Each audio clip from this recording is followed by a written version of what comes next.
Hello, everybody. My name is Vieux. I represent Ideate Labs. Ideate Labs is a UI UX cohort, women-led, women-founded, with the goal to create a more accessible and inclusive industry for all. So today, thank you very much for joining us, and we're going to be talking about how to create a really good portfolio.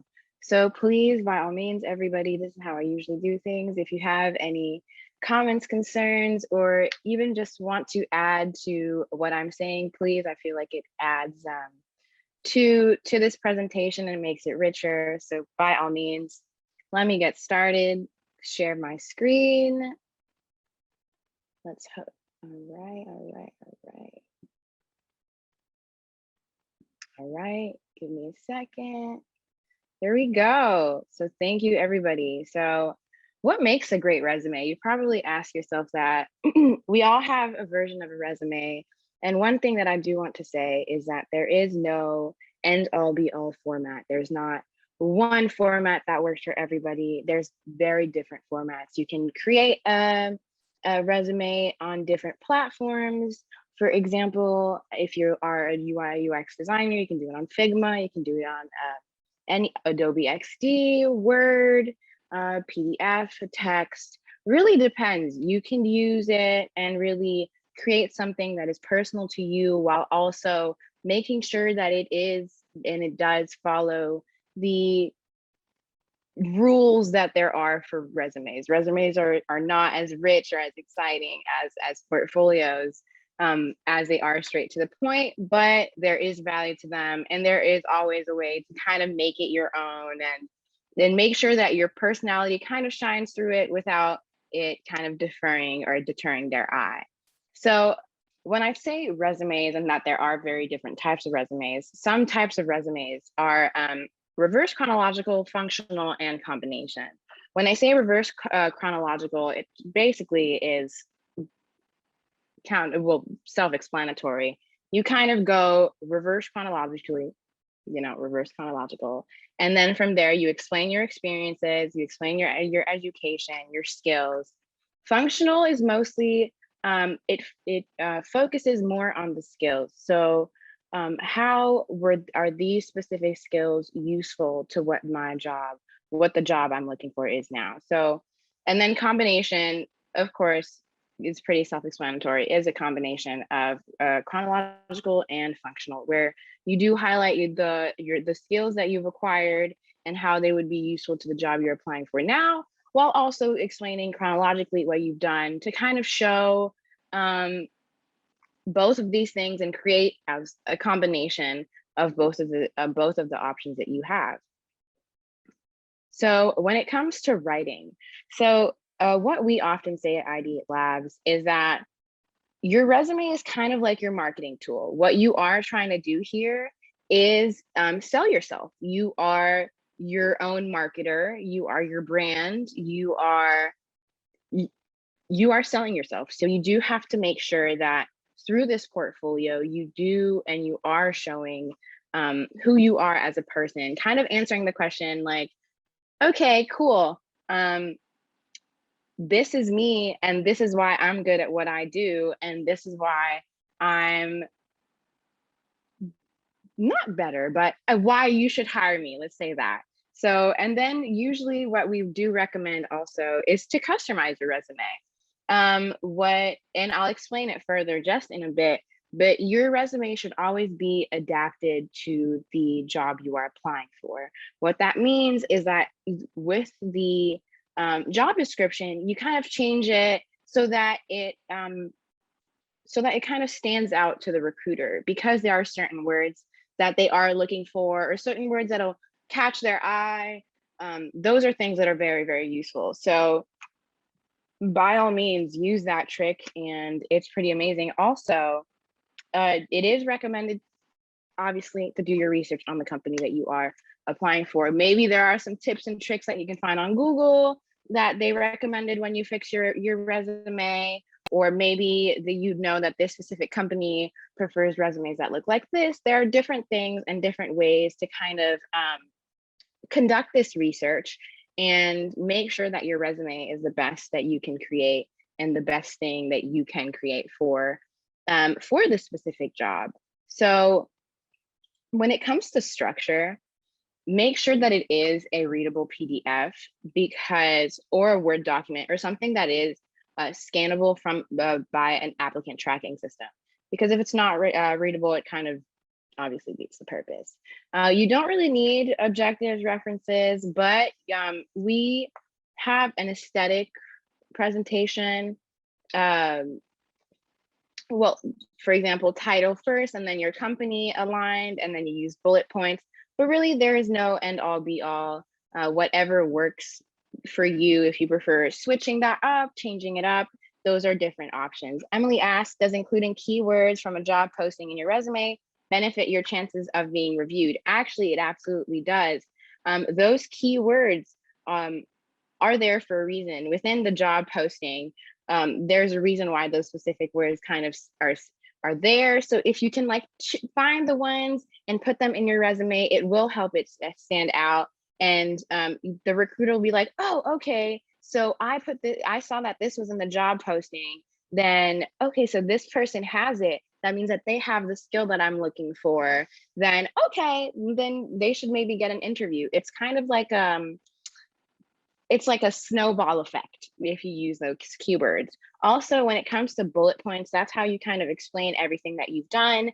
We have this specific method of describing it. You kind of use the funnel approach, go general, do kind of like the things that you've done within a team, or more broader experiences, and then really highlight those specific things that you've done, those details that you've done, because those are really things that will help you stand out. And at the end, your resume is yours. So you are the person we're interested in. So let us know what makes you cool, you know? So I think that it's a very interesting way of doing it, and I recommend bullet points. Now, when it comes to a resume as well, add as many key performance indicators as you want and as you can. So what I mean by that is if you can, for example, add some numbers. Here we have redesigned the Barclays saving application rate to get a 5% increase. What we usually say is that nobody can negotiate numbers. If the number is there, then really it will help the recruiter see and understand from a numerical point of view what you've done, while also if you're one day looking to get a raise or something like that, if you have these key performance indicators, it allows you to show proof and provide a numerical example of the changes that you've done and the things that you've done to really help you. Really, it's all there for you. And then obviously, as I stated earlier, there are so many different ways you can build a resume. There are so many different places you can build a resume. So if you use, by all means, anything that you want, even Canva is a great idea. I had forgotten about Canva. Canva's great. And Jonna asks my thoughts on bucketing experience by type of work, aka management research rather than chronological. So when it comes to these types of things, it really depends on the job that you are looking for. If it's concentrated on skills or functionality, then I would be like, okay, then it might be a good idea for this specific job posting to create a resume that's more around functionality, like the skills that you've acquired and how these have been useful within the different experiences that you've had. And then from there, but that's kind of the importance of customizing your resume, because this might work for one job posting, but it might not necessarily work for another one. So really creating an option, or I personally have multiple versions of my resume, and I kind of pick the one that works best for what I'm looking for or the job that I'm applying for. That's what I would recommend doing. After, it's not, of course, the end all be all, and it's not the Bible, but it's worked out. It helps because there are some things that would be kind of useless for this specific job posting. So kind of diversifying or creating options for yourself would be super helpful. Now, also, spelling is crucial. Another set of eyes, sometimes your own eye won't catch some things. And I remember my professors used to say that to me, be like, oh no, but have somebody else proofread your work. And I was like, no, I can do it by myself. Actually, there's a lot of value in it. And so here I am preaching. So do proofread your resume. Do make sure that it is error-free, because errors do cost a lot. And in your portfolio, in your resume, it should be mistake-free, because it can cost you a job. They will be reluctant to interview you. And I'm not saying, and I'm not a fatalist, and I don't believe that it will cost you every single time, but it is best to have something that doesn't have any errors, so that we can kind of avoid this situation. So really, guys, if you can, proofread a resume and have somebody else read it, or run it through like a spelling check. Grammarly has been the love of my life ever since it's been created. Let me know, guys, who uses Grammarly. In different events that I've had a lot of people use Grammarly. Some others don't use Grammarly. So let me know, do you use Grammarly? So when we say really create a resume that is specific, for example, this is Ideate Labs' job board. So what you do is that you take one job, for example, any UX job that you see here. You have the job posting, and this kind of goes back to Emily's questions on those keywords. And then in the job responsibilities, you see the words such as design language and component library. Those are key words that they put there for a reason. So if you see them, make sure to add those into your resume, so that your recruiter sees, oh, okay, so this person has already worked with design language, or they already know what a component library is. They've already worked with different stakeholders, or supported design documentations and ensured design files are up to date. All of these things are super crucial and will be very, very beneficial for you as an applicant. So make sure to use that trick. Go into those little job postings, check it out. You can check out any job board, really. If you are a UX designer, obviously the Ideate Labs job board is solid. This is very industry specific. These keywords are industry specific to design, but maybe there are some that are useful for everybody. So really, I hope this list is kind of useful for anybody, or if there are some words that you can use and add to your resume. Yeah, so those keywords will absolutely change the way your resume is seen, or digested by the recruiter, for lack of a better expression. Now, what not to add? I said a lot. Yeah, okay, so this is what you add, this is what you have, but what do you not do? What we don't recommend, and this kind of goes back to creating different versions of your portfolio or of your resume, is that don't necessarily add things that are not useful to what you are applying for at the moment. What we often say is that recruiters kind of have blinders like the horses. So they're concentrated on one thing, and they're looking for one thing only. So if you have other experiences, that's amazing, and I commend you and I celebrate you for that. But make sure that it is specific to the industry and job that you are looking for. And there's also, because it is a part of branding, and there's also the power of words cannot be overlooked. So all you have to do, anything that you do somehow can be transformed in a way that would make sense for what you're applying for. You can kind of say, for specifically UI UX design or research, if you were applying to be a researcher and you did interviews, you can say user experience research, or marketing surveys, that's also under the UX research umbrella. So all of these things, it really depends on the way that you, and the way that you manipulate the words for them to work in your favor. So really try and rethink the things that you've done, because there is somehow always a correlation, and there's always a way to create that path so that your past experiences will be useful for the potential experience that you are looking for at this specific job.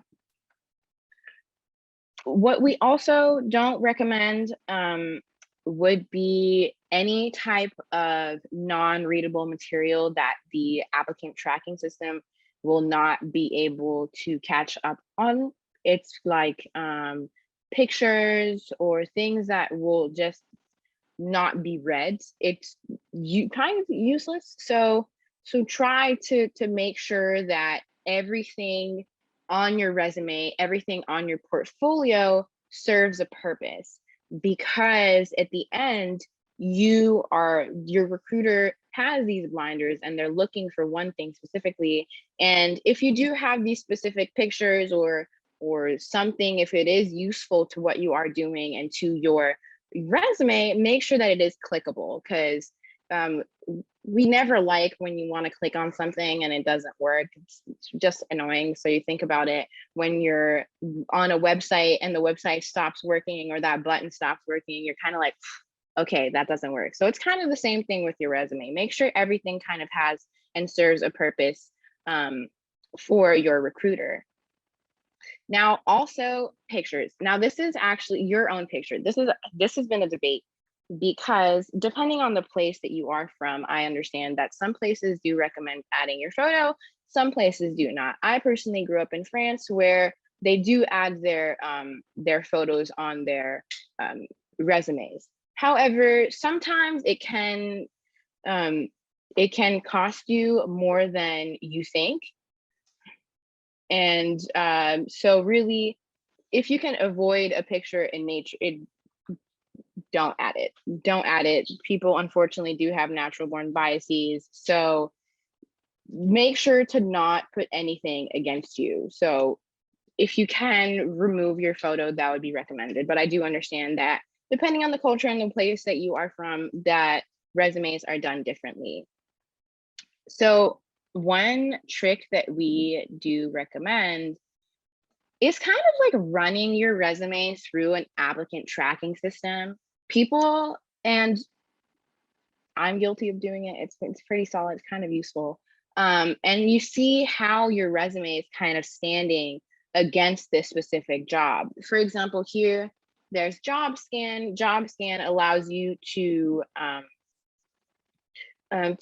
submit 5 free resumes, and then the 6th time is you have to pay. But I do believe that everybody kind of has like 3001 emails. So if you sign up with a new email, then you have 5 more. So really just use that random Apple ID email that you don't use. It'll come very useful for job scan.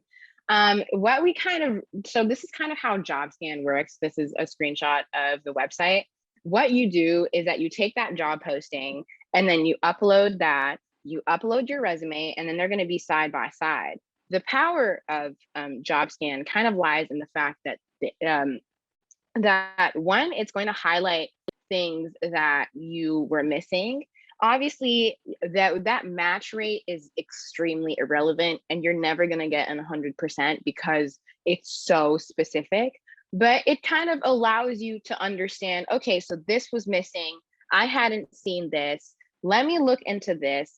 So really, it gives you that different perspective while also running it by other people. This job scan website does serve a great purpose. So for example, one thing that they do say is, okay, so you're missing these skills and these keywords, and they run it. So, and then you were missing this job, for example. Here are some skills and that they were missing. So you see how many times it pops up in the job description, and you see how many times it pops up in your resume. For example, for a UX designer, and you're talking about web design, you see it twice in in the job description, but you don't see it in your resume. Then you're like, okay, so I didn't see it. Let me just add it now. So that's kind of the use of it. And here as well, these are more of the soft skills, but soft skills do have power and do have use, and it is very important to add those to your resume. So as you can see, these things often did come up in the job description and didn't really come up in the resume. So you're like, okay, so I didn't explain my creativity or how my communication skills are up to par, or how I express my interpersonal communication skills. All of these things are very useful, or like my time management. How do I run my time? They probably wonder. So really being able to create a resume that has these words and these specific things is very, very useful, because one, when they run it through the applicant tracking system, if you have those keywords, that resume automatically stands out. And when you're talking to a recruiter, there is so much power in the fact that, one, they saw the fact that you have those words. So it shows that you, one, put in the work to change that resume and adapt it to the job posting, but also they're like, okay, cool, this person has what I'm looking for. So really it's very, very useful. Really, so jobscan.com, very solid, 5 free uploads, and then grabs that random Apple ID email. Now, so there has been some debate on adding your resume to your website. Sure, why not? Honestly, there's no reason not to.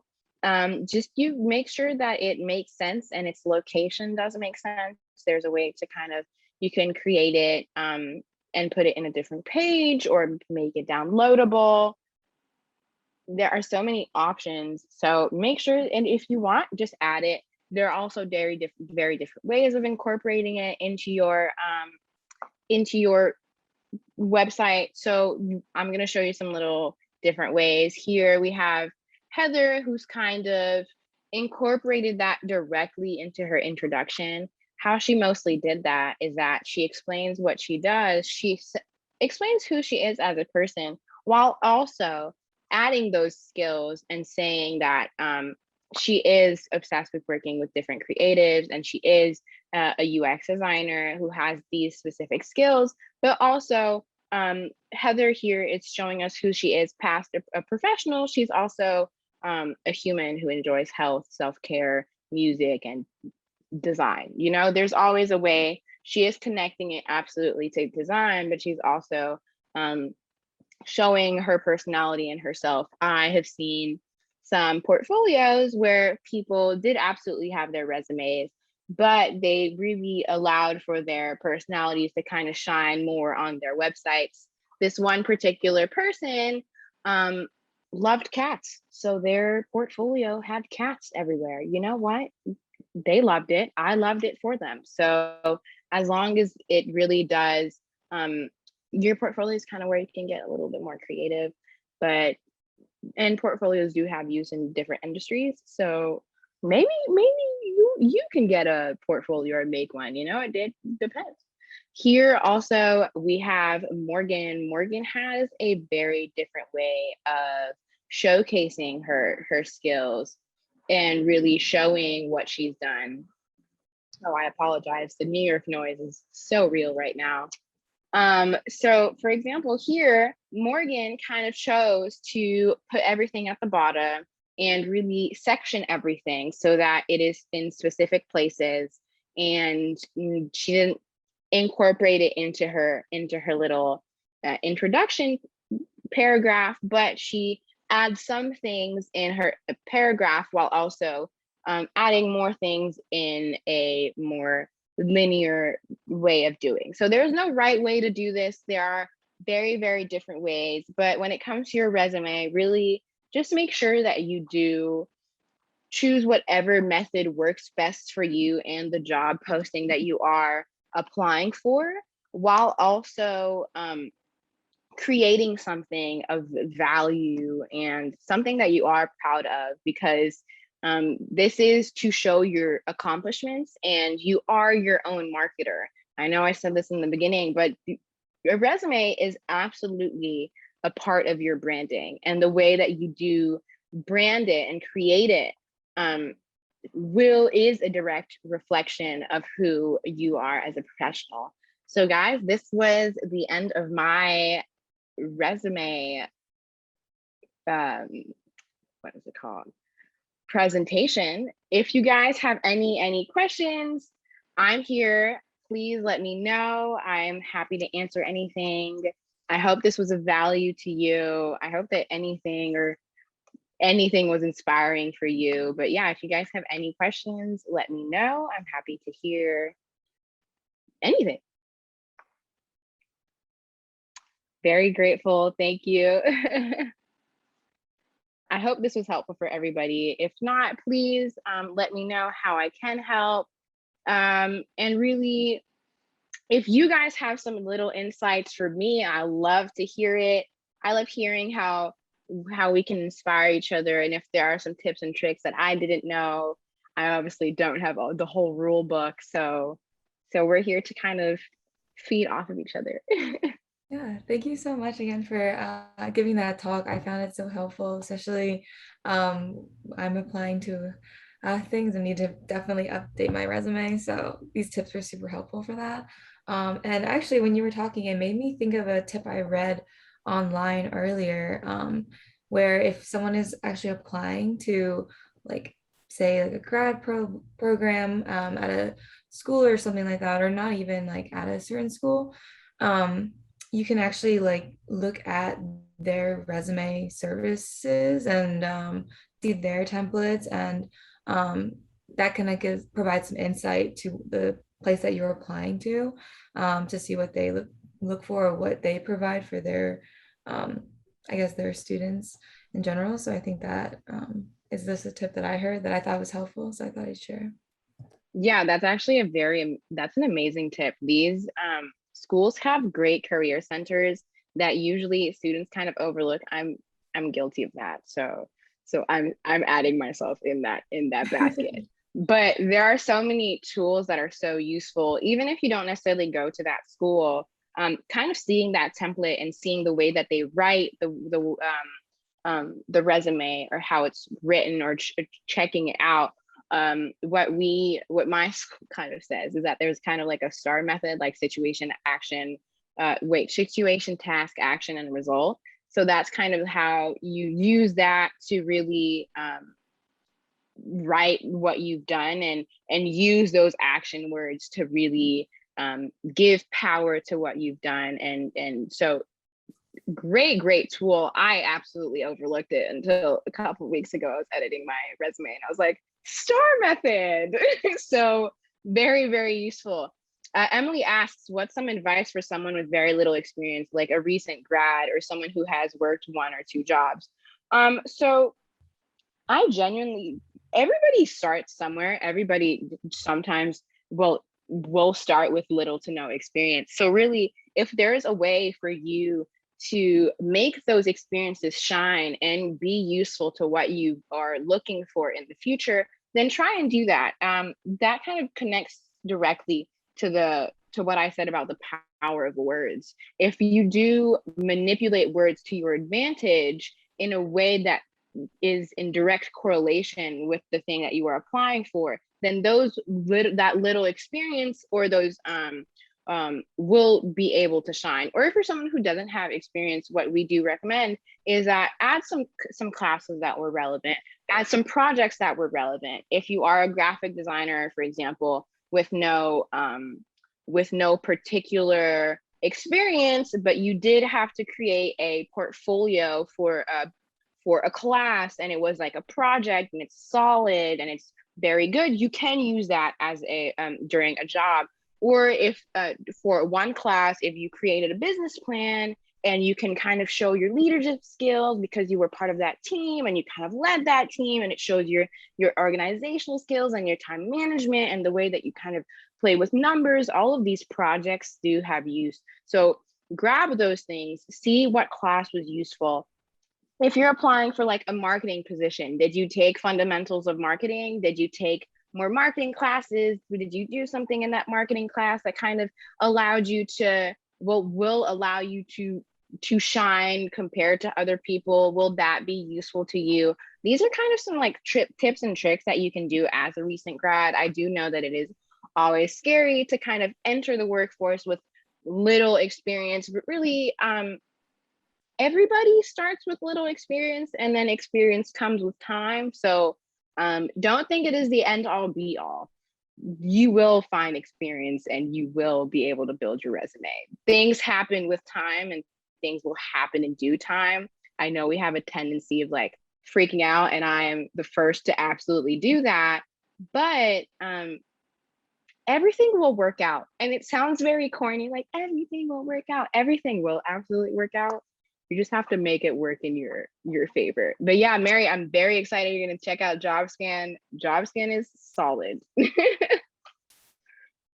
yeah, guys, if you have any more questions, please let me know. I hope this, what I'm saying is kind of of use to you and is useful and valuable. Is there a rule of thumb on length of resume that you like to encourage folks to follow? So what we recommend, so keep it to 1 page, but obviously with the more experience that you have, your resume will extend to 2 pages. But if you can keep it to one, keep it to one until you'll know when you've advanced enough in your career that you do have two. But really, a 1 pager is the go-to. Hello. Sorry, I joined Hello. a little late. So I was wondering if you discussed, is there any type of resume difference for a remote job versus in person? I'm sorry, I didn't hear you. Oh, I said, is there a difference between applying for a position that's remote versus in person? Oh, so at the end, a resume is a resume. I don't necessarily think there is a difference when applying for a remote position, because as long as you are highlighting your accomplishments, then you, regardless of it may be remote or not, just make sure that you are highlighting those things. There are different methods and ways of kind of creating a resume. You can do it more in like a functional way where you kind of highlight your skills, or you can do it reverse chronologically where you choose to go with time. So that, or you can kind of do a combination where you show your skills while also using time as an indicator. It really also often depends on the job posting that you're doing. If it's more of a job that focuses on your skills, then create something that will allow you to highlight those skills. If it's just a job that is connected to different things that you've done, or where these experiences are different but you kind of find a way to connect it, then obviously chronological is better, or creating something of a combination where you are showing both your skills and everything that you've done in the past to kind of create something solid, highlighting just you as a person. But when it comes to the differences between being remote or not, I don't necessarily believe that there is like a huge difference in the way that it will be taken in. And I know that with the pandemic, it kind of throws people off that we're remote. The pandemic has applying for jobs has been interesting. It's been a process, but usually it should work in your favor when applying, but just make sure that you are always highlighting yourself and really using a language that shows what you've accomplished as a professional, like a singular professional. I hope that answers the question. Well, guys, thank you so much for being here. If you do have any more questions, absolutely, I'll stay. If not, I hope everybody has a great, a great Thursday. It's almost the weekend, everybody. We're so close. I hope you guys have a lovely, lovely weekend.